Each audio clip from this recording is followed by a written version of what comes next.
buenos días, bienvenidos y bienvenidas a este acto. Bueno, para mí es un verdadero placer, una alegría y hasta diría que una felicidad tener aquí en el Centro de Estudios Literarios Iberoamericanos Mario Benedetti a la escritora peruana Grecia Cáceres. Llevamos mucho tiempo intentando hacer posible esta visita y al final la hemos hecho realidad. Así es que muchísimas gracias por venir a escuchar a Grecia Cáceres en este día ya primaveral y prevacacional. Bueno, Grecia Cáceres, os voy a leer una breve nota biobibliográfica. Grecia Cáceres es una de las voces más destacadas de la generación del 90 de la poesía peruana, aunque ella también, como ahora veremos, es novelista, es narradora. Estudió lingüística en la Pontificia Universidad Católica de Perú e hizo un doctorado en la Universidad de París 8. Ella vive y trabaja en París como crítica literaria y periodista de radio y prensa escrita, y además es directora del Departamento América Latina del IESA Arte y Cultura de París, que se dedica a las artes latinoamericanas. Ha publicado 4 novelas: La espera posible, publicada en Lima en 1998, fue su primera novela. La vida violeta, publicada en Lima en 2007, ambas traducidas al francés. Ha publicado como novelista también La colección en el año 2012. Y la última novela que tenemos aquí, que apareció justo el año pasado, Mar afuera, y que se publicó también en Lima. Y bueno, es una novela que recomiendo absolutamente porque yo la disfruté muchísimo, muchísimo, como ya hemos estado conversando desde ayer que llegó Grecia a Alicante. Esta novela está siendo también traducida al francés y aparecerá en edición francesa en 2019. Como poeta ha publicado De las causas y los principios en Lima en 1992. Otro título es En brazos de la carne, publicada en Boston en 2005, y el último poemario, que lo vamos a presentar esta tarde en Torrevieja, que se titula Adentro la batalla, publicado en Barcelona en el año 2017. Esta es su trayectoria como autora, como novelista y como poeta, pero además, por supuesto, es una grandísima conocedora de la literatura peruana desde los orígenes hasta nuestros días, pero de forma muy importante en cuanto a lo que se refiere a la poesía y la narrativa publicada en las últimas décadas. Y hoy nos va a hablar de escritoras peruanas de finales del siglo XX, bajo el título, en el cual hay un verso del cual seguro que nos va a hablar ahora, por tanto no doy más pistas: En jerga de aguas negras, propuesta de escritoras peruanas de finales del siglo XX, antología personal. Bueno, muchísimas gracias, Grecia, por estar aquí con nosotros, y tuya es la palabra, cuando quieras. Buenos días a todos.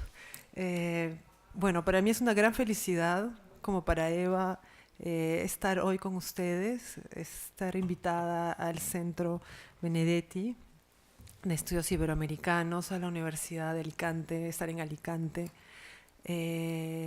Debo agradecer a Eva por su invitación, debo agradecer al Centro Benedetti por su eficacia en la organización de esta avenida, a José Carlos Robina, a Carmen Alemaní, que no está con nosotros, pero que siempre apoyó este proyecto, a todo el grupo de investigadores y a todos los técnicos y secretarias del centro.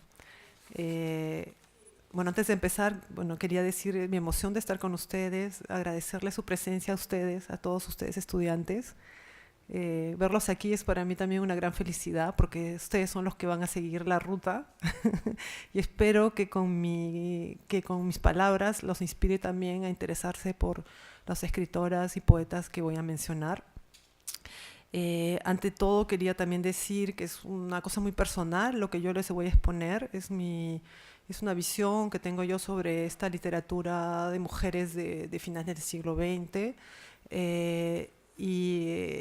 hablo en cuanto, tanto lectora como todos ustedes somos todos lectores, todos estamos en en esa misma posición ante la literatura. Lectores sensibles, lectores educados, lectores emotivos de la literatura. La literatura es una cosa viva, es un objeto de estudio, pero es una cosa viva y yo la siento así. Y bueno, le dije a Eva que venía yo como escritora, como persona, a hablarles de esta literatura que es la mía, mi tradición y que a la que soy muy sensible, ¿no? Y no tanto como investigadora o profesora universitaria, que no soy, como poeta, como escritora y como lectora ante todo, ¿no? Entonces, en Jerga de Aguas Negras, el título es importante para mí, es un verso de Blanca Varela, de su libro, del libro de Barro, que es un libro muy importante en su trayectoria, que marcó un cambio en su escritura y de la cual voy a hablar también. En Jerga de Aguas Negras es un verso de Blanca Varela que expresa lo que la escritura es para la poeta. He querido mostrarles también esta foto de Blanca que la tomó Baldomero Pestana, que es un fotógrafo español, y en este momento hay una exposición de sus fotos en Madrid que me gustaría mucho visitar. Entonces, si uno de ustedes puede ir a visitarla, creo que sería lindo, porque hay varios escritores peruanos también. Este es el poema completo, el libro de Barro, como les decía, en 1993. El niño se miró al espejo y vio que era un monstruo, misterios de la luz. Según el cristal en que se mire, nacer o morir, las viejas imágenes se oxidan. Al pelar un fruto abruma el misterio de la carne.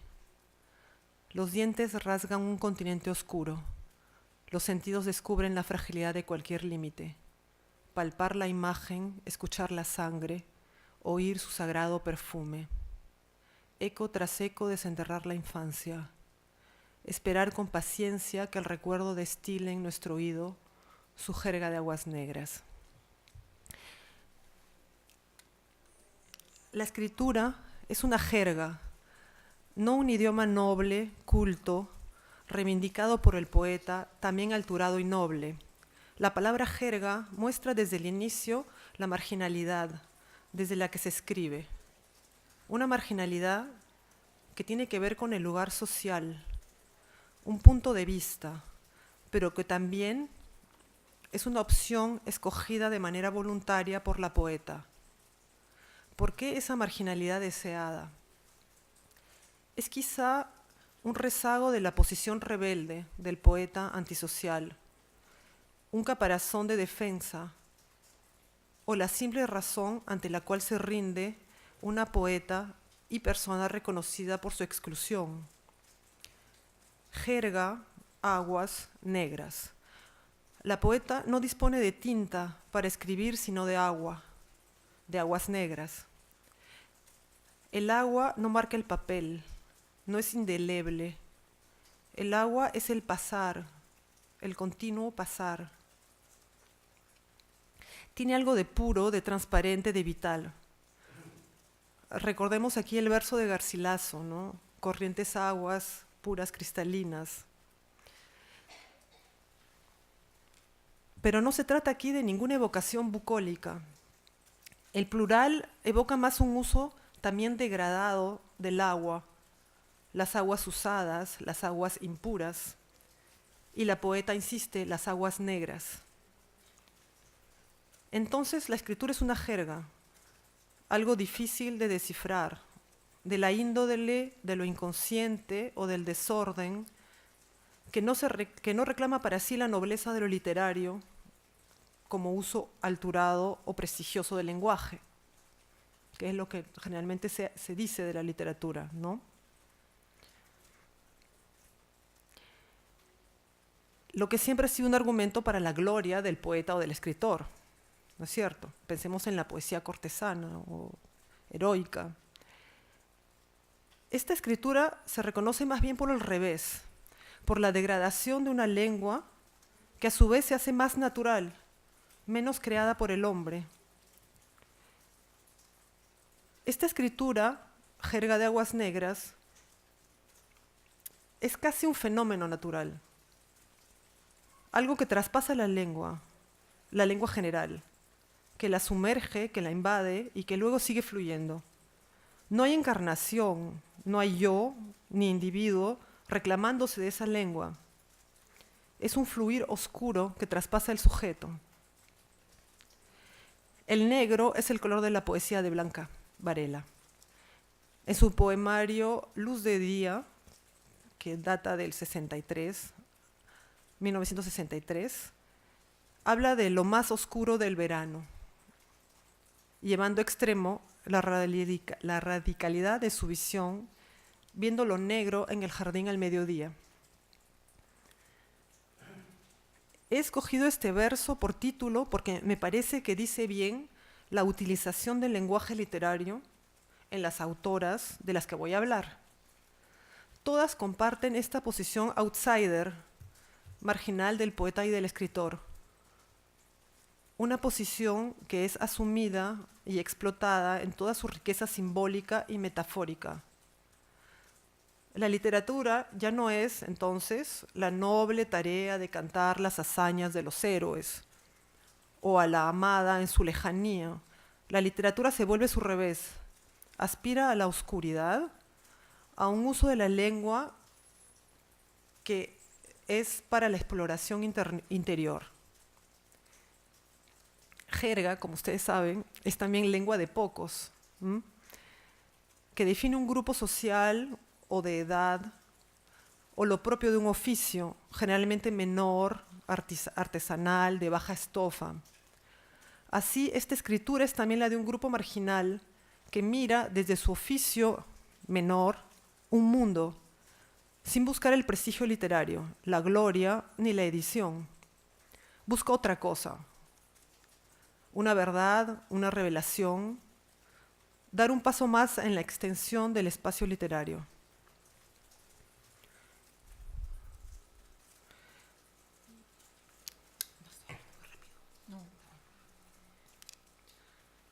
Aquí les muestro un fragmento de una entrevista justamente de Blanca. No sé si ven, corre la mente. Entonces he puesto en negritas un poco algunas cosas, ¿no? Justamente ese lado no modélico, no heroico, que no es una norma, ¿no? para ella, ¿no? ¿Lo leo? ¿Tú crees? Rápidamente, ¿no? Si a mí me preguntan qué me hubiera gustado hacer en la vida, yo diría que me hubiera gustado ser un héroe o una heroína. No importa qué tipo de héroe, no sé, pero me hubiera gustado ser alguien que hubiera pasado por este mundo habiendo dejado alguna huella que sirva para los demás, a denunciar ciertas cosas, a luchar contra ciertas cosas. Pero ya ves, no me tocó ese rol. Cuando era más joven sentía que era capaz de dar la vida por algo. Ahora ya no. Ya mi vida vale poco, son muy pocos los años que me quedan. ¿Ya qué puedes dar? Es importante la juventud, pero siento que la juventud ignora el valor que tiene el potencial de la existencia. Siempre estamos postergando, mañana voy a hacer tal cosa, voy a luchar contra tales cosas. A mi manera he luchado en un aspecto que tal vez es muy hermético, como es el de la poesía misma. Ha sido un trabajo muy solitario. Blanca Varela abre una brecha en la literatura peruana. Hace un camino original en medio de un paisaje difícil y agreste para las mujeres en el medio literario peruano.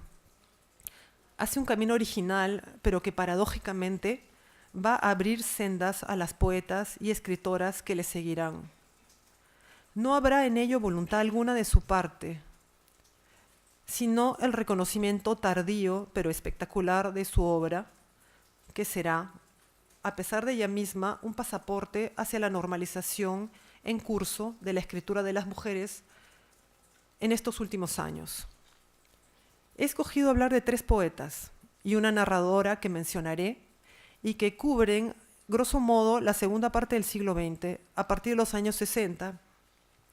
El primer libro de Blanca es publicado en 1959, Este puerto existe. Entonces, Blanca Varela, María Emilia Cornejo, Montserrat Álvarez y Pilar Dugui.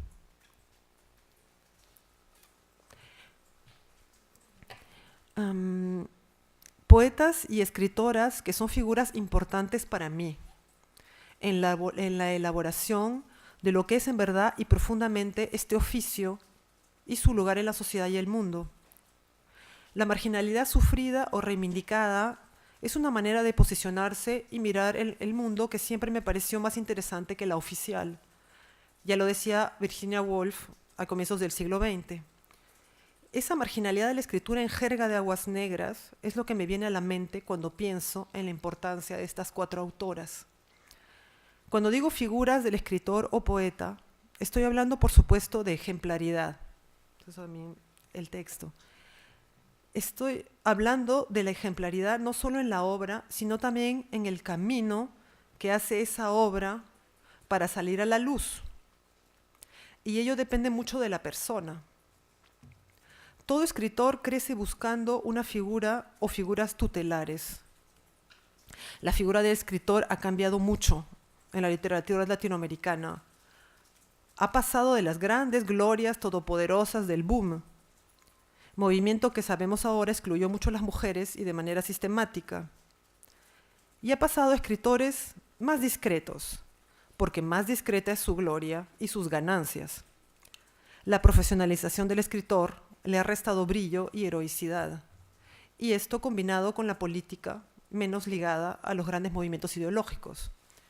Así, de cierta manera, hemos llegado a una posición casi feminizada, no poderosa, del escritor de interiores, que habla de la intimidad, de lo doméstico, de lo familiar, y se inspira de lo que se reconoció como géneros menores hasta hace poco: la novela sentimental, el diario íntimo, la novela epistolar, la novela familiar o de aprendizaje. Blanca Varela, entonces, para mí es la figura tutelar. Una figura extraña porque no buscó la publicación. Como bien se sabe, su primer libro fue editado por Octavio Paz, sin su conocimiento. Octavio Paz se lo regaló, lo ofreció como una ofrenda, desde su reconocimiento de la calidad literaria de la poeta. Ese primer gesto activo de un escritor, que es la búsqueda de editor, ese primer impulso no es dado por Blanca Varela. Es un caso bastante particular, pero que tiene que ver con esta fascinación también del destino de escritora de Blanca. No buscar editor, no hay un primer impulso de acción. El primer libro de Blanca Varela ya era considerado tardío en la época. Blanca Varela tenía poco más de 30 años y siempre aconsejó a los poetas más jóvenes no publicar por publicar. A mí me lo dijo: no te apures por publicar.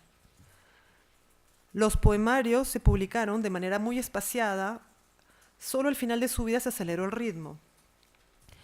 La figura de Blanca Varela corresponde a la poeta discreta, entonces, introvertida, la que uno imagina escribe cuando puede, en un rincón de una mesa de su salón, rodeada de sus hijos, con un marido pintor más conocido que ella en esos años. Blanca Varela es la persona que no participa de la bohemia limeña, que mantiene una distancia con lo público como con algo que es más bien contraproducente al trabajo literario. Blanca Varela es respetada de lejos, da pocas entrevistas, no quiere ejercer ningún poder en la mini república de las letras limeñas. Pero recibe a algunos jóvenes poetas, ama la conversación, le gusta reírse y burlarse, y apoya ciertos proyectos que le pueden parecer valiosos. El reconocimiento inmenso de su obra en la orbe de la poesía en castellano llega tarde, pero hará de ella un pilar que sostendrá la ambición de otras escritoras y poetas que tendrán en su ejemplo una vía posible de vida literaria. Y ello, a pesar de que Blanca Varela nunca quiso ser un ejemplo de nada y consideraba su vida como la vida bastante banal de una señora limeña de clase acomodada.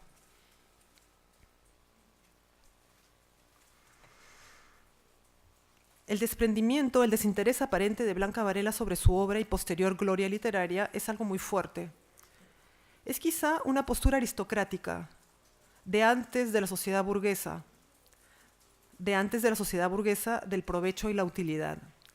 Es quizá también una posición que nos dice que es la calidad de la obra la que habla por uno, y no una figura de escritor mediática, que se impone al desbordar o copar todos los espacios posibles, prensa, premios, declaraciones, fotos, entrevistas, etc. No hay en Blanca Varela tampoco ninguna reivindicación expresamente feminista. Se ha dicho hace poco que los hombres de su generación, la brillante generación del 50, la aceptaron, apadrinaron y apreciaron y que no tuvo que lucharla. Sin embargo, no es esa lucha la que le importó, no era ser aceptada por sus pares. La lucha de Blanca Varela fue más bien con ella misma, sus debilidades, su progresiva conquista de lo que para ella era lo peruano, lo justo y lo peruano. Blanca Varela es la figura tutelar, a mis ojos, porque representa el equilibrio entre lo público y lo privado. Su poesía es como ella, también, un tránsito por el mundo con los ojos abiertos, sin escuchar a las sirenas, con la muerte cerca, como la medida del tiempo y del amor. Blanca Varela ve el mundo sin oropel y no deja que su jerga se haga logos, es decir, poderosa medida del mundo. Su lengua es la jerga de su marginalidad, un agua poco clara que tiende a fluir como fluyen los líquidos del cuerpo, sangre, orina, lágrima, saliva. Su corporeidad es un aquí y un ahora que no soportan metafísicas o idealizaciones. Su amor es total pero no ciego. Su voz adivina siempre lo que tiembla detrás de la cortina del decoro y de la decencia. Blanca Varela no necesita partido ni causa que defender, porque todo está en su poesía, y es la poesía quien tiene que hablar por ella, y seguirá hablando por ella, ahora que ya no está. En esta declaración también, que me pareció muy interesante sobre el libro de Barro, dice, hay algunas cosas que he puesto en negritas, notas de impresión frente al mar, anotaba algo natural, espontáneo, hasta en su propia manera de hablar de su trabajo, ¿no? Lo hace de una manera como si fuera poco sistemático. Es uno de los poemarios más importantes, creo yo, de la literatura peruana. Y ella nos dice, estoy tomando notas frente al mar, de manera natural, como si la literatura, el lenguaje la traspasara, ¿no? Y son una serie de notas que ella ha tomado. Y cuando uno lee el poemario, dice, bueno, y yo creo que lo dice en total sinceridad. María Emilia Cornejo es la segunda figura que he escogido. Y he puesto fotos porque me parece interesante ver también las personas, ¿no? Es como que te da una sensación de la persona, ¿no? Aunque estoy hablando aquí contra las figuras un poco megalómanas que tienen el culto de la personalidad, pero igual para mí es importante ver. Y esa foto es muy linda porque María Emilia Cornejo, yo no sabía, es melliza, tiene una melliza, que es la que después trabajó y propulsó su publicación después de la muerte de María Emilia. Entonces, esta idea de la doble foto me pareció interesante, ¿no? Porque ella es dos también, ¿no? Y bueno, como ven, no vivió mucho tiempo. María Emilia Cornejo es la figura de la poeta misteriosa y suicida. Bueno, la poeta suicida es toda una figura también evocadora, ¿no? Se suicidó a los 23 años. Murió en el anonimato dejando un puñado de poemas que luego han sido leídos con devoción y admiración por las nuevas generaciones. Hay en su figura la fascinación de lo trágico de su destino, luego de una corta vida en la que nadie sospechó, ni su familia, que ella fuera poeta. Un destino de incomprensión, porque la audacia de su poesía erótica hizo que su familia también la renegara y no buscara la publicación.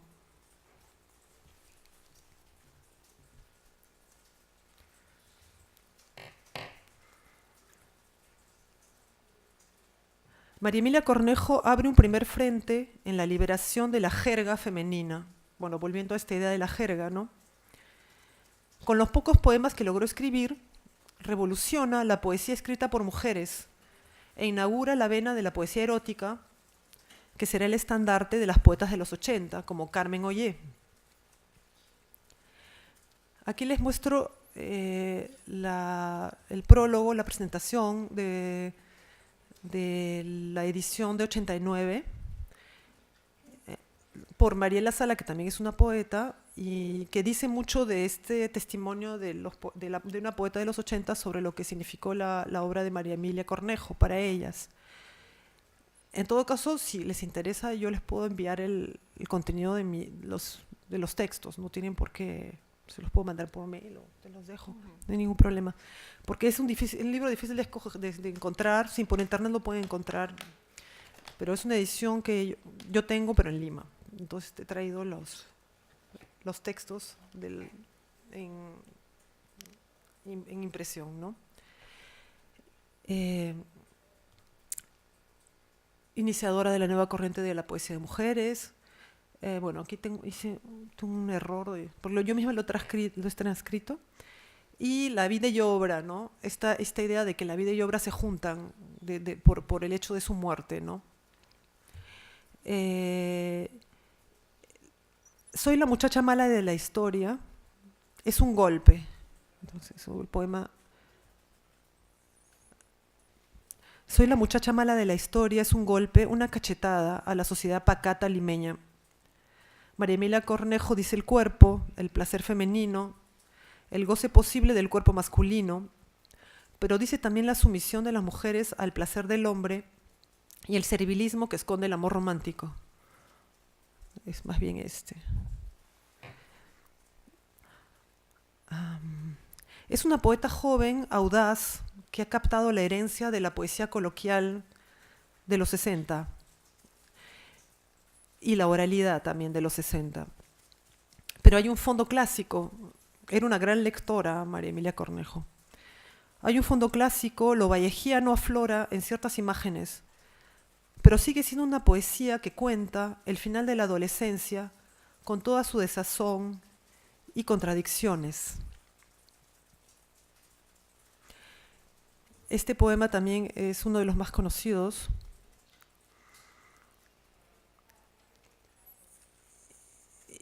En que habla justamente de esta posición del otro, ¿no? Del otro que impone. ¿Lo leo? Sola, descubro que mi vida transcurrió perfectamente como tú lo estableciste.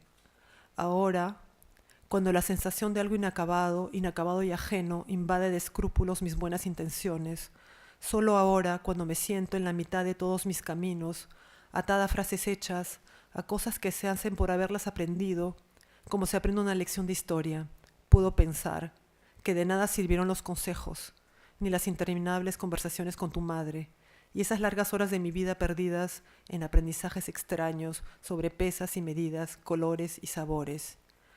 Y en el vano intento de ir tras el sol, tras el vuelo de los pájaros, de repente quiero acabar con mi baño de todas las mañanas, con el café pasado, con mi agenda cuidadosamente estructurada de citas y visitas, a las que asisto puntualmente. Pero es tarde, hace frío y estoy sola. Entonces hay mucho de esta incomodidad de la adolescencia, ¿no? ante la herencia y la imposición. Y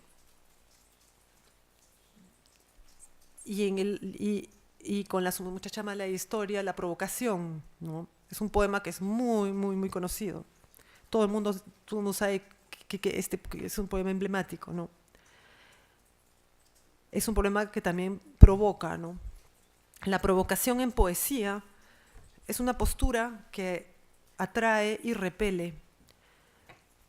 Yo misma descubrí sus poemas en esta famosa antología del poemario que se llama En la mitad del camino recorrido, publicado por las ediciones Flora Tristán en 1989. El Centro Flora Tristán, que es muy importante. Y esa edición de 89 fue presentada por Blanca Varela en persona. Yo estuve en la presentación y allí fue que conocí a Blanca Varela. Hablé con ella por primera vez y ella me preguntó y me dijo, tú eres poeta, ¿no? Y era la primera vez que yo decía, sí, la primera vez que lo afirmé yo misma, que era poeta. Y Blanca me invitó a pasar a verla a su oficina del Fondo de Cultura Económica en Miraflores, y así comenzó nuestra relación. Ahora, con la distancia, tengo la impresión de que en literatura, en la poesía, existe una filiación, una relación intrincada, misteriosa, a veces evidente, entre los poetas que van relacionándose por los textos o en la vida.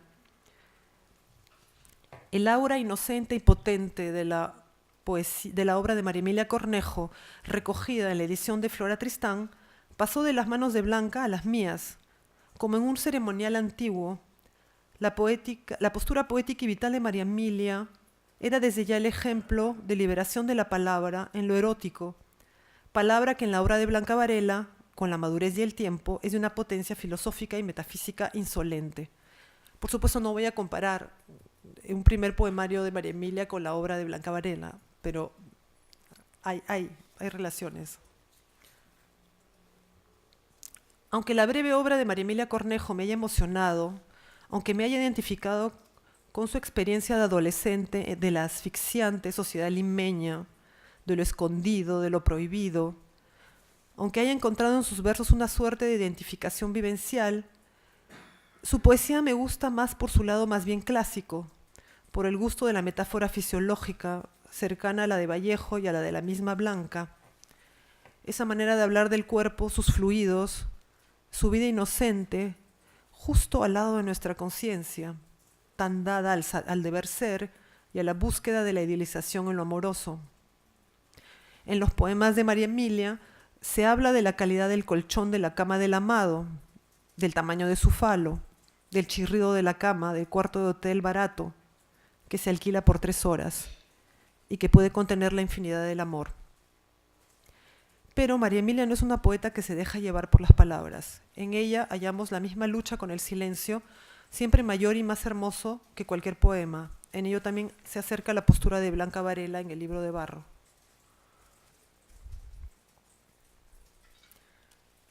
Acá, por ejemplo, ¿no? La soledad abrumadora de mis días se acrecienta en mis oídos hasta hacerlos estallar. Ya nadie respeta mis decisiones. Soy la hija extravagante y loca que hay que rescatar. Entonces, cada palabra mía se convierte en un grito desgarrador, sin eco y sin respuesta.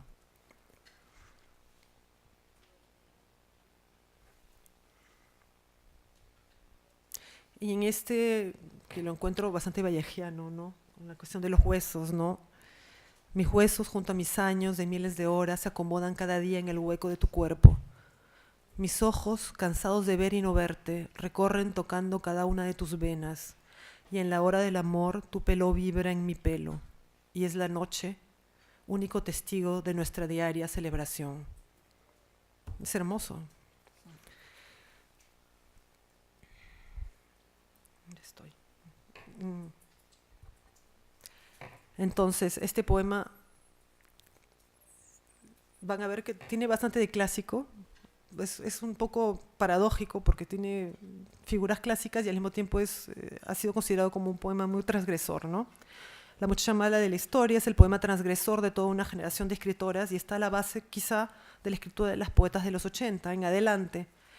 Es el poema que devela el otro lado de la escritura, la del revés, bajo una forma bastante clásica con alusiones bíblicas, aliteraciones, versificación. Es su poema más formal y más chocante al mismo tiempo a los oídos de su generación. Es el poema confesional por excelencia que nos dice cómo la mujer la mitad escondida, acallada, es siempre la verduga, no se dice, la verdugo, sí se dice la verduga, es siempre la verduga más feroz, la que desarma al soldado, la que hace del hombre un niño, un ser dependiente, aquella que en la intimidad reina y miente, una Dalila. No hay nada nuevo bajo el sol, pero es la firma, la discreta forma, la directa y franca forma en la que el poema resume y potencia el mensaje que hace de este poema un emblema, el estandarte de muchas mujeres poetas. Soy la muchacha mala de la historia, la que fornicó con 3 hombres y le sacó cuernos a su marido. Soy la mujer que lo engañó cotidianamente por un miserable plato de lentejas, la que le quitó lentamente su ropaje de bondad hasta convertirlo en una piedra negra y estéril. Soy la mujer que lo castró con infinitos gestos de ternura y gemidos falsos en la cama.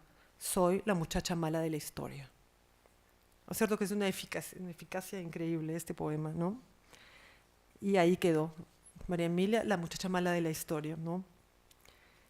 La desaparición de María Emilia Cornejo a comienzos de los 70, en pleno gobierno militar de Velasco, deja abierta su propuesta, deja abierta y en suspenso su propuesta hasta inicios de los 80, cuando es retomada por las poetas dichas poetas de los 80. Cuando, vuelta a la democracia en el Perú, se vive un corto momento de libertades ciudadanas antes del caos que la guerra interna y la crisis económica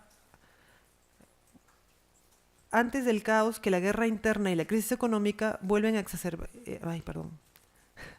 Se vive un corto momento de libertades ciudadanas antes del caos y antes que la guerra interna y la crisis económica vuelvan a exacerbar la represión.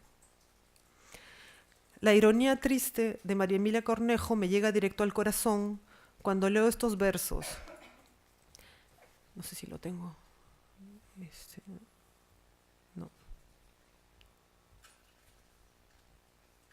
No. Debí seguir tus consejos, no leer más a Kafka, ni frecuentar esos cafés que tú sí frecuentas, dice María Emilia Cornejo. ¿Dónde están los grandes ideales de la izquierda en plena boga en los comienzos de los 70? ¿Dónde está la lucha de clases? Lo que le interesa a la poeta es explorar la relación de ella misma con otros cuerpos, preguntar, andar por la ciudad, buscar en ella su propio camino. Aquí también podemos evocar su modernidad, o más bien quizá, en el fondo, un humor. Dicen que le encantaba reír, burlándose quizá del militantismo a la moda. Asimismo, denuncia la situación de la mujer prohibida de ciertas lecturas, filosófico-políticas, terreno de lo masculino, y también otras lecturas prohibidas en relación con lo erótico y que la poeta se lanza a explorar solita y con sus propias fuerzas. Y por último, la soledad, que es el hilo conductor de este su único libro, la soledad que la lleva a la poesía y de la poesía al silencio, en esa batalla de la que Blanca Varela habla. Ahora cito un poema de Blanca. Un poema como una gran batalla me arroja en esta arena sin más enemigo que yo y el gran aire de las palabras. Y la tercera y última figura que quisiera evocar con ustedes es Montserrat Álvarez. Montserrat Álvarez es una poeta de mi generación con quien cursé estudios en la Pontificia Universidad Católica. Montserrat publicó también por primera vez conmigo una plaqueta poética que circuló por algunas manos a principios de los 90 en una Lima que recuerdo fantasmal y atemorizada por los atentados de Sendero Luminoso. Plaqueta que además he querido encontrar, pero no lo he logrado conseguir. No sé si existe todavía esa plaqueta. La aparición de Montserrat fue estrepitosa. Era como un ser de otro planeta, muy blanca, extraña, siempre con peinados estrambóticos, las uñas cuidadas, un cigarrillo entre los dedos y un acento castizo, puesto que sus padres eran españoles. Montserrat hablaba muy poco, caminaba sobre tacos improbables y nunca se fijaba con ningún grupo de amigos o poetas. Era ella sola, una entidad en sí misma. Encarnaba a mis ojos algo de lo punk europeo, mucho de lo romántico inglés, con ese lado rebelde, aristocrático, hasta diría antidemocrático. Había leído muchísimo y nos dejaba al pasar una estela de incomprensión y fascinación. Su primer libro, Zona Dark, tuvo muchísimo efecto y sigue siendo uno de los libros más comentados y leídos de esta poeta, que rápidamente después de su edición en 1991 viajó a Paraguay, donde se instaló y donde reside aún hoy. Esa partida súbita, su rechazo a los grupos y clanes, hizo que se le olvidara en un limbo, el limbo de los escritores y poetas de un solo libro y que parecen haber adquirido una madurez sumamente precoz y poco duradera. La incluyo entre las figuras literarias a pesar de ser una contemporánea, porque pienso que encarna también a su pesar un modelo de escritor importante para que nuestro imaginario esté más o menos completo. No se trata ya de la provocación y exploración de María Emilia Cornejo, quebrada en plena juventud, ni de la figura tutelar inmensa de Blanca Varela, inigualada en el campo de la prosa o novela, donde no hay nadie que se le compare. Blanca Varela, quien abrió las puertas del reconocimiento a las que vendrán después de ella, dando un contenido legible a su camino poético, sus elecciones personales, su lugar en nuestro imaginario, en una palabra, su prestigio. Estamos más allá de la provocación. Montserrat pone una mirada extranjera sobre el Perú y su gente. Extranjera y extraña en los sentidos literales. No hay reconocimiento, ternura o pasado común con el Perú. Ella llegó a ese país y lo tuvo que asumir, pero solo de manera superficial, puesto que su cultura universal, borgiana, cosmopolita iba más allá. Sin embargo, y de manera paradójica, es poniendo al servicio de Lima, su gente y su momento político, sus grandes dotes literarias, que Montserrat logra su libro más conocido, que es Zona Dark. Libro referente en lo que se toca a la oscura etapa del terrorismo, una ciudad tomada por la violencia, pero que ella no expresa de manera tradicional. Ve los fenómenos de lejos, desde referencias culturales cultas, entremezclado de jerga juvenil o de bajo nivel, de palabras del cotidiano que cortan o animan las referencias a la mitología griega o a la filosofía. Creo que tengo... No lo tengo. Ahí. No tengo el poema ahorita. Ah, sí. Voy a leer un pedacito de un poema que se llama Circe. Entonces empezamos con esta idea de lo oculto, ¿no? Parias. Circe, parias con nuestra sangre han comprado los hombres sus altas torres donde se guarecen de vicios ancestrales. Somos las malas sombras de sus noches, como extranjeros son en sus propias ciudades. La vida que hay en ellos es la nuestra porque para nosotros es que brillan las luces y anuncia sus caminos el cemento. Para vivir jamás pedí permiso, para morir tampoco, y nunca me arrepiento de mis actos. Parias, la fealdad de sus vidas compradas, de su legalidad y de su hastío, doblará sus espaldas, arrugará sus frentes. Cuando no sirvan más, los dejarán los suyos al borde de una zanja como engranajes rotos. Los desprecio y desprecio su desprecio. Mi orgullo es alto como mis caderas. Lo alimenta el respeto de mis bestias, mis animales bajo mis caricias. Ellos son mis hermanos. Los hombres no me importan. Morirán como mueren los esclavos. Yo seré interminable. Bueno, esta alusión a Circe, ¿no? En los animales. Pero no, qué pena, no lo tengo acá. Entonces no es tan fácil de entender así leído.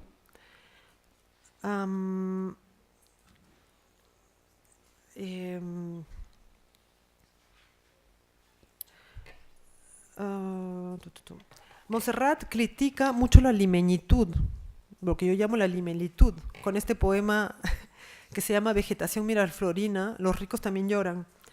Los estereotipos femeninos, sobre todo de la clase media y alta, en los que el destino de las mujeres está determinado y planificado desde el nacimiento. Podemos aquí recordar el poema de María Emilia Cornejo como tú lo estableciste. que es en efecto un poema, aunque a la primera persona, que denuncia el paternalismo y el orden social machista que impera. En el caso de Montserrat, ella no lo denuncia desde un yo, porque ella no está determinada. Ella es la extranjera en la ciudad, la Circe. Es un ojo crítico que describe y se burla de lo que ve. El subtítulo, alusión a la cultura popular, en este caso es a la telenovela mexicana Los ricos también lloran. La telenovela, que es un nudo gordiano de la estética y la moral machista en la que los estereotipos de género y clase llegan a su cúspide. Bueno, lo ven, ¿no? Feas en su belleza uniforme pasean con ropas relucientes a la última moda bajo el sol. El chillón color de sus cabellos es aún más amarillo. Ciegan, qué duda cabe. Los suyos les darán lógicos matrimonios, planificadas vidas, besos planificados. Caerán los años sobre su bronceada desnudez sin poesía. Envejecerán en medio de sus baños, sauna y de sus aeróbicos. Y un día enfrentarán en silencio el espejo y clavarán sus ojos en los ojos de vidrio, y ya será muy tarde para abrirlos. Tenemos los dos lados de la moneda en este poemario de Montserrat. Por un lado, la vegetación miraflorina, que habla de la figura femenina limeña, de la limeña típica, digamos, y del lado del hombre sería criollazo. Lo criollo, que es la viveza criolla, que es una característica del hombre peruano limeño, ¿no? Que lo hace salirse de todos los problemas, ¿no? La vegetación miraflorina versus criollazo, lo femenino y lo masculino en la sociedad peruana. Criollazo siendo la característica, la virtud masculina por excelencia, que es la de salir airoso de todas las situaciones, valiéndose de las armas sociales masculinas y exhibiendo un poder que inhibe a los demás. Aquí también ella usa algunas palabras de la jerga. Soy el criollo bacán, el que hace las carambolas, soy un hombre y a mi paso todas las hembras se arrechan. A mí, cuando me dejo caer de madrugada por la victoria, nadie me hincha los huevos, ningún cholo me jode porque yo soy el men. Nadie me ve la cara porque yo no creo en nadie, ni en mí ni en los demás. Por nada ni por nadie muevo un dedo. De la necesidad hago virtud, a las humillaciones forzosas llamo astucias. Triunfo de mi fracaso, río de mi vergüenza, sé que solo las lornas se rebelan. Que para rebelarse hay que tomar en serio alguna cosa, lo que siempre es ridículo. Que este mundo se quede como está, para que vivan los que en él a su orgullo le hacen un agujero confortable con vista panorámica. Yo soy el que puede chupar y joder cuando y cuando quiera. Yo soy el criollo bacán, la risa en la oscuridad, la negación de la risa, la sombra sin el asombro. Soy el criollo bacán, el tiro por la culata, la moneda de 3 caras, el gato en vez de la liebre. Es un poema excelente. Es un poema que tiene algo de emblemático, que tiene algo de la muchacha mala de la historia, digamos, que es tiene un efecto muy grande y que dice exactamente las cosas como son, ¿no? Lo que explica la situación del Perú de hoy. Cómo hacer del vicio una virtud, ¿no? Y de la sobrevivencia una carta que jugar en todos los casos. Solamente alguien extranjero, que se sintiera extranjero, pienso yo, como Montserrat podía decirlo de una manera tan clara, ¿no? Y además, bueno, está lleno de es un poema culterano, lleno de al mismo tiempo popular y al mismo tiempo lleno de alusiones también a la lengua, ¿no? Le da vuelta a los dichos, a la moraleja. Es una moraleja al revés, ¿no? Y a mí nadie me ve la cara porque yo no creo en nadie, ¿no?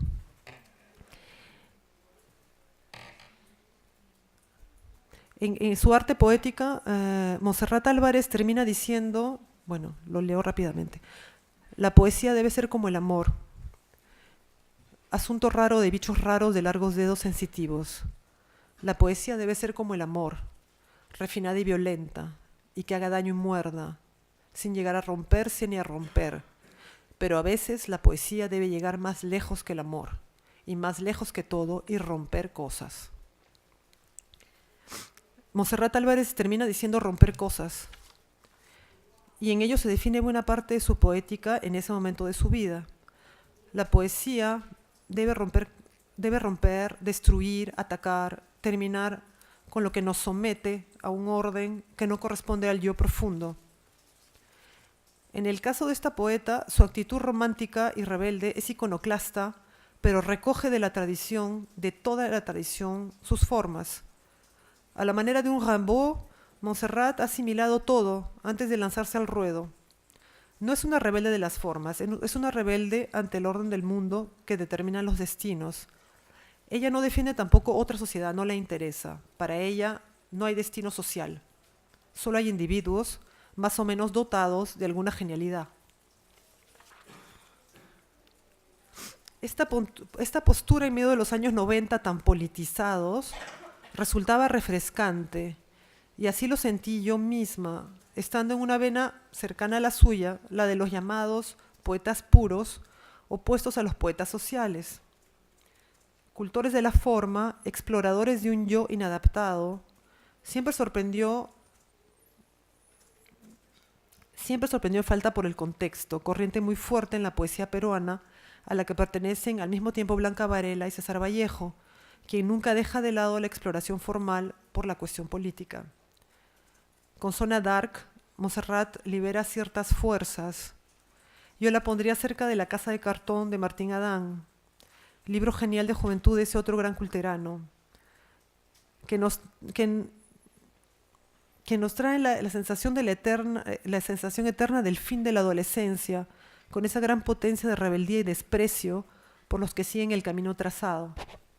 La violencia de su lenguaje es liberadora, gozosa, irónica y formal, y al mismo tiempo logra poner en relieve y darle valor literario a una jerga que se eleva a lo universal gracias a su poesía.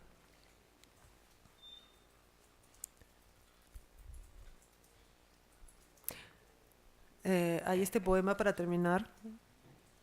A veces me gustaría ser una buena muchacha. Aquí también hay esa alusión a lo de la muchacha, ¿no? A veces me gustaría ser una buena muchacha, bonachona, campechana, gorda, capaz de sentarme bajo el sol en mi piel rica en melamina, en calor y en color, tomar una gaseosa provinciana, cuidando de no manchar con nada mi ancha falda, tener un corazón enorme y puro como el de un caballo, lavar la ropa de todos con mis ásperas manos, o si no, ser alguna de aquellas mujercitas, siempre sentaditas, inclinaditas sobre su tejido y haciendo punto, calceta o como mierda se llame. Montserrat Álvarez. Voilà. Bueno, mi conclusión. He querido con estas breves palabras mostrarles en cierta manera mi panteón. Las poetas cuyo figurar resalto como originales y fundadores de un camino de escritura femenino. Todo artista, todo heredero de la forma, busca modelos, obras y vidas que lo inspiren, que lo nutran. Muchas veces en el caso de las mujeres hacen falta esos grandes modelos inspiradores. Virginia Woolf hizo ese trabajo de manera brillante en sus artículos, ahora recogidos, en los que traza semblanzas de mujeres escritoras, autoras de diarios, cartas, aquellas que ordenaron y completaron las obras de sus padres o maridos, aquellas que participaron de grandes movimientos como la Revolución Francesa.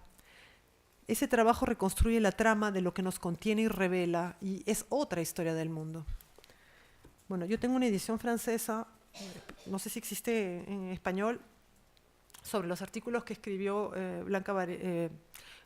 Virginia Woolf sobre varias figuras femeninas, inglesas la mayoría. También está Madame de Sévigné, Sarah Coleridge, que es la hija de Coleridge, Dorothy Wordsworth, que es la hija de Wordsworth. Es decir, son breves artículos extraordinarios con los que ella nos está dando una nueva versión de la historia universal de la literatura, en cierta manera, todo lo que quedó oculto.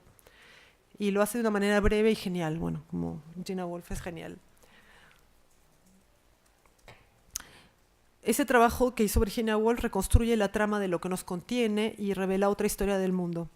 Pienso que no es casualidad que actualmente se esté redescubriendo figuras que han sido ocultadas por la academia o por el canon, o por los mismos artistas hombres. En España, las mujeres de la generación del 27, por ejemplo.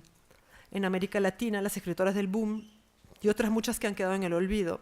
Redescubrir esas obras de mujeres dan continuidad al trabajo femenino en la cultura y nos devela al mismo tiempo los mecanismos de ocultación de una escritora, sus razones y cómo esta marginalidad destruye las vidas y hace posible también obras extraordinarias. En el caso de Blanca Varela, su marginalidad no parece tan visible, viéndola desde hoy en día, pero su relación con el oficio siempre fue sospechosa.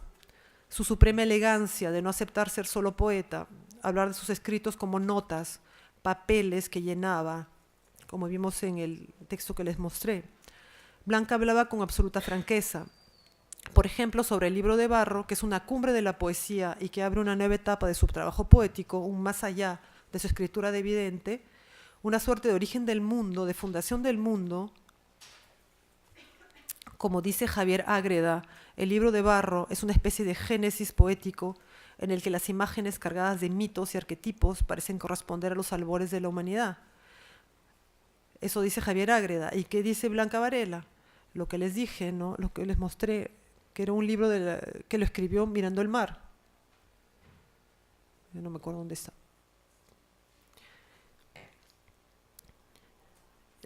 Blanca Varela, en este pequeño texto sobre su escritura del libro de barro, está anulando la idea de trabajo literario. Está dándole a sus poemas el apelativo de notas, volviendo al mito de lo natural y de la inspiración.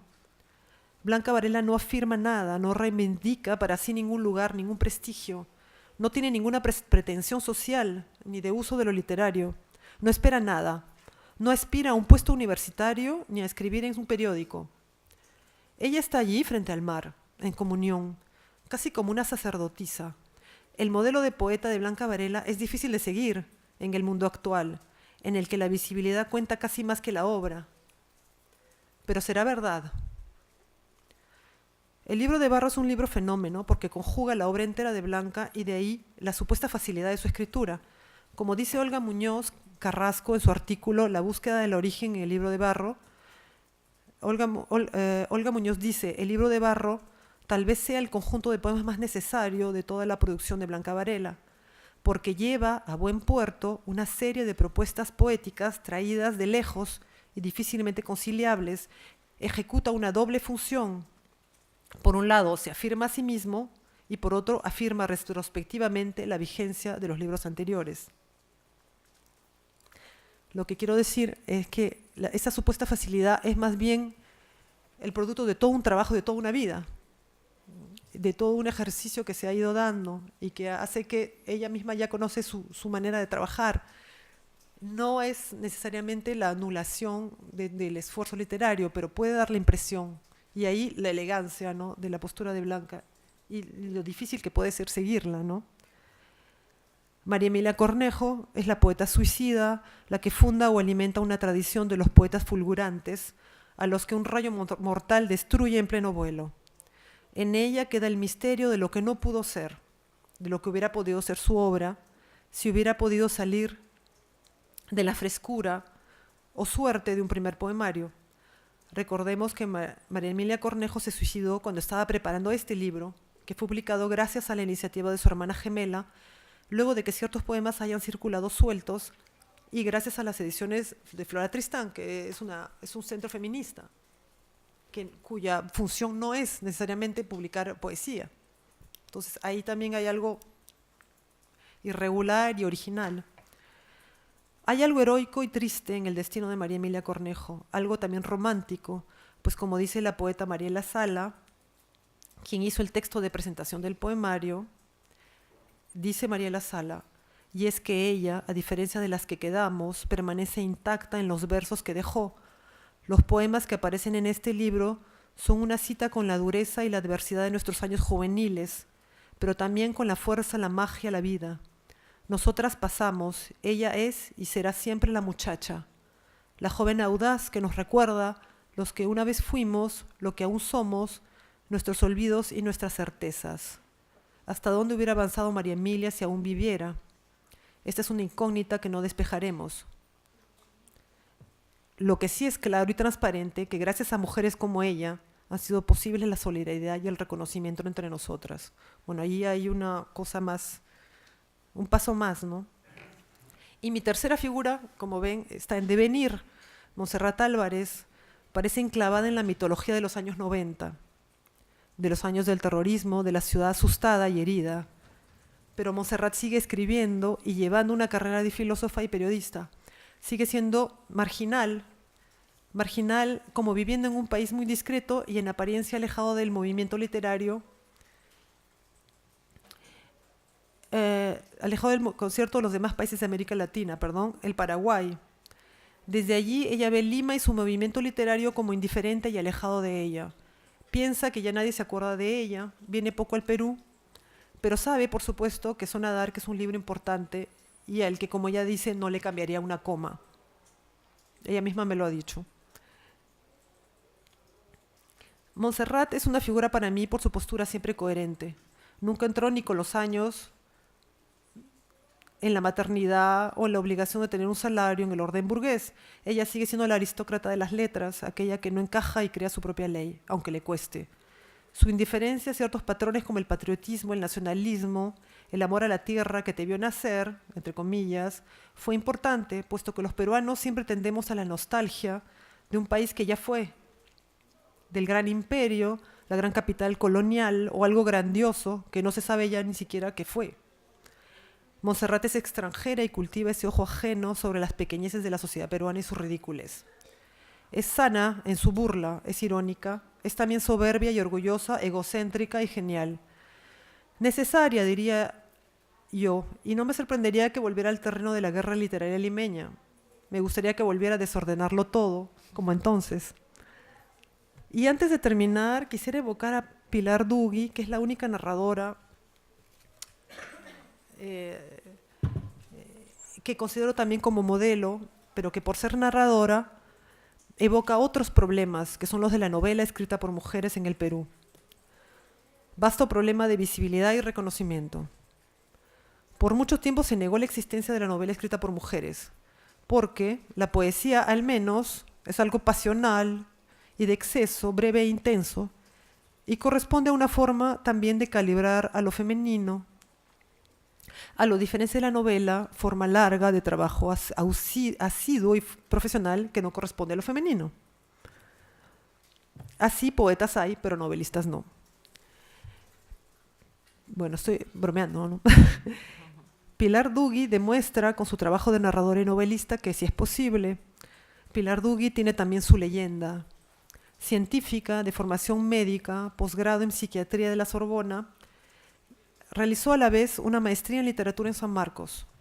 Pilar murió de un cáncer a los 50 años, dejando una obra vasta que ha sido recogida en un volumen por la editorial Campo Letrado, que es esta, en 2017. Este volumen da la dimensión del trabajo meticuloso y fino de la escritura de Pilar Dugui, una gran artífice de la palabra, una gran observadora de la vida de los demás y de los defectos y pequeños dramas de la sociedad peruana. El destino de las mujeres en medio de la hostilidad está descrito sin juicios, sin moraleja, de manera científica, diríamos. Pilar Dugui ganó premios como el Rulfo, el Cope, el Premio de las 1000 Palabras. Publicó en vida 2 libros de cuentos y una novela. Y póstumamente una compilación de su narrativa breve en 2008 y ahora este volumen de obras completas.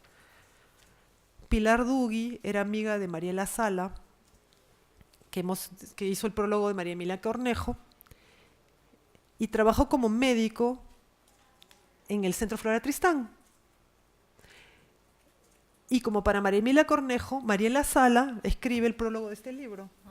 O sea, hay una especie de juego de espejos, ¿no? Pilar Dugui, Mariela Sala escribe entonces el prólogo de este libro con la tristeza de haber perdido también a Pilar Dugui de una manera tan brutal, ¿no? Y Mariela Sala dice: Pilar le tenía miedo al azar. Esto la convertía en una persona excesivamente detallista, perfeccionista y cerebral. Tenía que controlar todas las etapas de un proceso. No podía escapársele ningún detalle. Al mismo tiempo era una persona de gran sensibilidad y empatía por la humanidad. Se decía misántropa, pero era más bien filántropa enmascarada. Creo que ahí tenemos también otra vena que explorar, más bien de las figuras que tienen que ver con la narrativa, en las cuales se exaltan otro tipo de virtudes en el escritor. Pero bueno, eso ya sería objeto de otra conferencia quizá. Bueno, aquí me he querido más bien inspirar de las poetas, ¿no? Que para mí son más, en mi formación han sido más importantes y determinantes, como encuentros y como experiencias de lectura. Y bueno, quisiera agradecerles a todos su atención y si quieren podemos conversar o pueden preguntar, como ustedes quieran. Gracias, gracias a todas.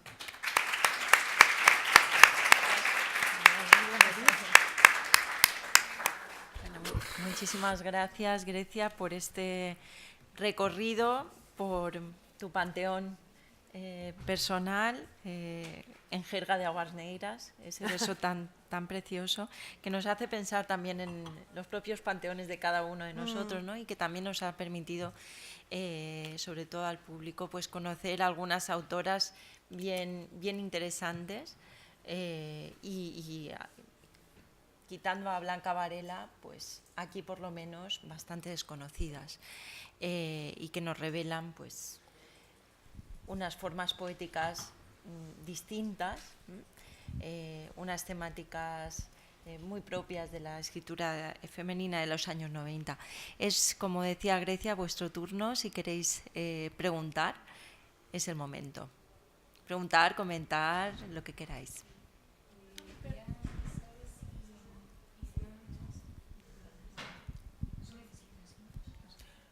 Sí, no te escucho yo, no. Ah, vale. ¿Ya sabes si se hicieron muchas investigaciones sobre estas poetas todavía o no? Yo pienso que tienen una presencia más bien interna. Bueno, siempre hay menos investigación sobre figuras, bueno, puede sonar un poco tendencioso, ¿no? Más sobre figuras más femeninas, ¿no? Que son las que están surgiendo más ahora. Bueno, sí. Varela, sí. Bueno, Blanca Varela hay, pero mucho tiempo no hubo. No. Yo me acuerdo cuando empecé mi tesis en 95 más o menos, había poco trabajo sobre ella en Francia, por ejemplo. Bueno, ahora hay muchísimo más. María Emilia Cornejo, pienso que merecería más. No creo que haya tanto tampoco sobre María Emilia Cornejo, aparte de todo lo que siempre se dice, ¿no? Sí. Es un libro único, un libro de juventud, muy variado, pero hay muchas cosas ahí interesantes porque ha habido también una polémica alrededor de la obra de María Emilia Cornejo, porque como murió sin haber puesto en orden todos sus libros, hubo la intervención de gente para ordenar los papeles y hay dos poetas, hombres, que dicen que ellos armaron los poemas. Entonces hay una historia un poco oscura de estos dos poemas, de estos dos poetas que dicen que ellos fueron a la casa de María Emilia Cornejo y encontraron los papeles y los ordenaron, como si hubieran creado un rompecabezas, ¿no? Y por otro lado hay gente que dice que no fue así. Entonces hay una polémica ahí. Y el de Montserrat no creo que haya mucho, deben haber artículos nomás, me imagino. No creo que hayan libros ni nada, pero habría que ver la perspectiva también de lo que haya hecho después, ¿no? Pero ese libro es cierto que los dos primeros libros fueron muy importantes, sí. Gracias. De nada. Y de Pilar Dugui supongo que tampoco debe haber. Pilar Dugui igual, es extraño porque Pilar Dugui tuvo varios reconocimientos, como les digo, tuvo el premio COPE, después ganó un premio en París, pero igual, su novela también tuvo un premio Petroperú, pero igual que seguía siendo alguien muy discreto, no se hablaba mucho. Por eso es importante este material que recién ha salido el año pasado y que recoge todos los cuentos y también hay una novela. Y bueno, si comparas con otros escritores, no creo que haya mucho tampoco. Vale, sí, ya, porque es que yo, como soy francesa, estudio en Francia y me gustaría seguir con la investigación de esas autoras, poetas, como Eso Yo está les dejo muy bien. mi mail y podemos conversar Vale, ¿vale? vale, A gracias. todos, no hay problema. Precisamente es importante estas autoras, que son un campo de investigación casi inédito, quitando a Blanca Varela. Virgen, campo Claro, virgen. un campo virgen, que vayamos ahí. Es interesante porque estamos tratando, yo pienso sinceramente que estamos creando una nueva visión de la historia de la literatura. Estamos revisando sin ninguna hostilidad por grandes obras de autores hombres, ¿no? Pero hay que recrear la trama en la que estamos contenidos nosotros mismos. Y esa es la función, creo, de ustedes, o sea, de la gente que va a investigar, que va a publicar, que va a comentar y que va creando una normalidad, una nueva normalidad en la cual puedan dialogar las obras de todos. No tiene por qué haber esa especie de línea clara y prestigiosa y un montón de cosas alrededor, ¿no? Que siguen ahí dando vueltas esperando que alguien las vea, ¿no? Y esa es retrospectiva, pero también es hacia el futuro, porque eso también puede dar nuevas vías de expresión a otras personas, a otras mujeres escritoras, ¿no? No sé si tienen otras preguntas. A ver. Espero haber sido clara, porque no sé si he hablado muy rápido, ¿no? Está bien. No, que va, en absoluto. Y bueno, sobre Blanca hay mucho, pero tampoco es más bien centrado en su obra, pero quizás sería bueno ver de una manera más que explícita su lugar en el siglo, el lugar de su generación, pienso yo, porque a fuerza de ser discreta había cosas que no se saben y bueno, los herederos también son difíciles. Yo sé que Manuel Borras de Pretextos quería hacer una obra, quería publicar un libro, una nueva obra completa de Blanca Varela y creo que hubo problemas con la familia, hay algo ahí, no sé por qué no se hizo y creo que la sigue luchando. Entonces, las cosas están pasando ahorita, o sea, no es una cosa así enterrada, ¿no? Y toda la herencia de lo español, de la poesía castellana, ¿no? Que me parece sumamente importante y para mí es sumamente importante. También es bonito como tema, ¿no? La relación con el barroco, con la tradición, lo cultural, ¿no? El siglo de oro es sumamente importante, la colonia, que también recoge Vallejo, ¿no? Que es también el gran todo gran autor es un gran antologador también, ¿no? Y que a su vez transmite a través de su obra sus propios modelos, ¿no? Y la idea de la figura me parece que la voy a seguir, yo no la tenía muy clara, pero cuando me propusieron venir, tuve ganas de hablar de las figuras que a mí me parecían interesantes, ¿no? Y la idea de la figura como ejemplaridad, como modelo o como matriz es importante tanto para los escritores que necesitan una tradición como para los críticos y la gente, los investigadores, ¿no? Que pueden de ahí detectar cosas y hacer esa idea del mapa, ¿no? También, ¿no? El mapa literario, ¿no? Y hay conjunciones, coincidencias que son divertidas también, ¿no? Y la idea de generación también creo que hay que volver a estudiarla. La idea de generación, que es la que se utiliza mucho en el Perú y que es muy... Todo el mundo dice que no debe ser utilizada y todo el mundo la utiliza. O sea, ¿cómo hacer con la cuestión de la generación? Porque hay cosas intergeneracionales también. Y bueno, como decía, si tienen alguna idea o algo y quieren contactarme, yo estoy totalmente dispuesta a conversar con ustedes de lejos. También se puede estudiar la obra de Grecia Cáceres. De hecho, por supuesto, muy recomendable.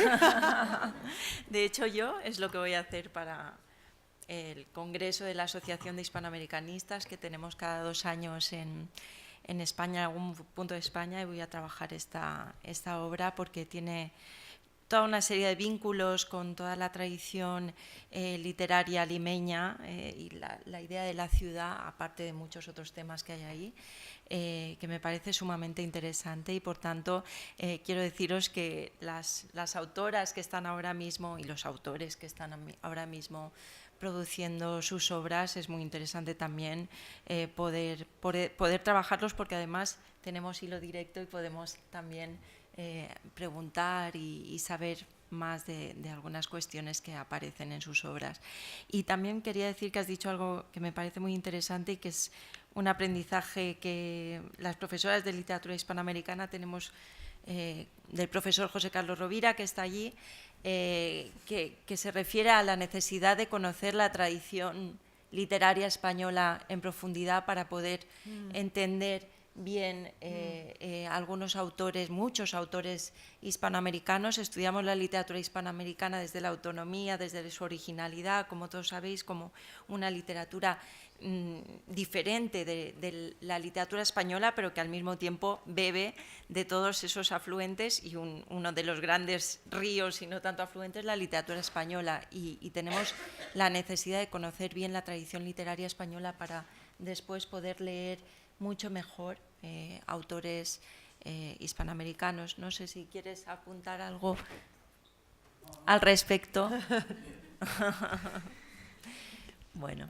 Lo que sí podría ser, bueno, no es por darme la parte, pero lo interesante es que hay pocos escritores y poetas al mismo tiempo. Es decir, en mi caso yo he seguido las dos vías, que es la poesía y la novela. Bueno, la novela vino más tardíamente. Entonces es interesante ver esa relación entre el trabajo. Yo puedo hablar de la relación entre el trabajo de la novela y del trabajo de la poesía. Entonces hay toda una serie de ideas preconcebidas sobre el trabajo poético, que es más de la sensibilidad, del momento, de la inspiración. Hay muchísimas imágenes que se manejan, mientras que el trabajo literario, narrativo, es más racional, es más sistemático. Uno imagina a Vargas Llosa, por ejemplo, haciendo sus fichas, haciendo investigación, biblioteca, etc. Tenemos imágenes del escritor y del poeta, ¿no? Y eso ha dificultado mucho el reconocimiento de las mujeres que hacen narrativa, ¿no? Eso es muy reciente. Pilar Duque creo que hace justamente el lazo, ¿no? Pilar Duque también tiene mucho que ver con Ribeiro. Yo diría que es una especie de hija del Ribeiro, ¿no? De heredera de Ribeiro. Que Ribeiro también se interesa mucho por las cuestiones muy de todos los días, ¿no? de la cotidianidad, etc. Bueno, hay muchas cosas que decir. Y bueno, quería invitarlos también a la presentación del poemario, que va a ser esta tarde en Torrevieja, quienes seáis de la Vega Baja y os apetezca. Por si acaso, si les da a las 8 en el casino. Gracias a todos.